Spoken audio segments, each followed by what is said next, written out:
Alright, this video kind of follows on from the how to add an image video I did a little while ago, hopefully. So let's just fork this code here. And in this video, we will be how to make an image fit the screen. So we want to make this image here fit into this, if this here is the screen, but we don't actually want to have the aspect ratio of this image to be distorted. So if we, let's just say we have, so we're going to change this to how to fit the screen. This is the forked version of the other one. Now we've already got our image tag here, image source, and with class my image, and my image is currently set to width of 150. Now if we put in a height tag equals 50 pixels, this will actually then squash the image, and we don't want a squashed image because it looks kind of a bit ugly. Or maybe you do want a squashed image, but in this one we don't want to squash it. All we need to do to make this image fit the screen is go 100%,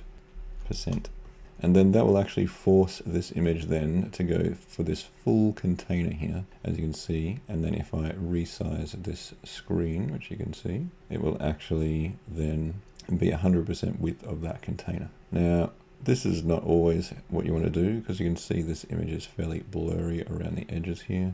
It can work with certain things, but this is how you make it fit the screen. We can actually probably go along and find a stock image. Unsplash, we'll grab just a random one here, upload it to Imager. Which one looks good? Pumpkins, no. So something that we want to fit, but we don't want it actually to distort the image. Just pick anything random.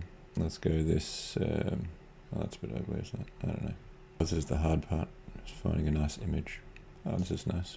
We can actually drag this straight into Imager like we did before, or you can probably copy image, and then Imager will just go add new image and paste, and that pastes it in, so we get a URL for this image. So now we copy the image address once it says upload complete, because otherwise we get some weird address.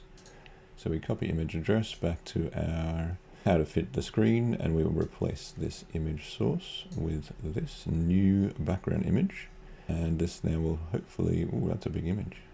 We'll load this. Now this image will fit the screen as well, and you can see how it makes that different. And if you wanted to have that in a div, you can actually set it as a background of a div, then you can resize the div, and that kind of, you can set it to not change the aspect ratio. But yes, that is pretty much how you get an image to fit the screen, if your screen is this browser window. Anyway, that is this quick, hopefully quick, tutorial video on how to get an image to fit the screen.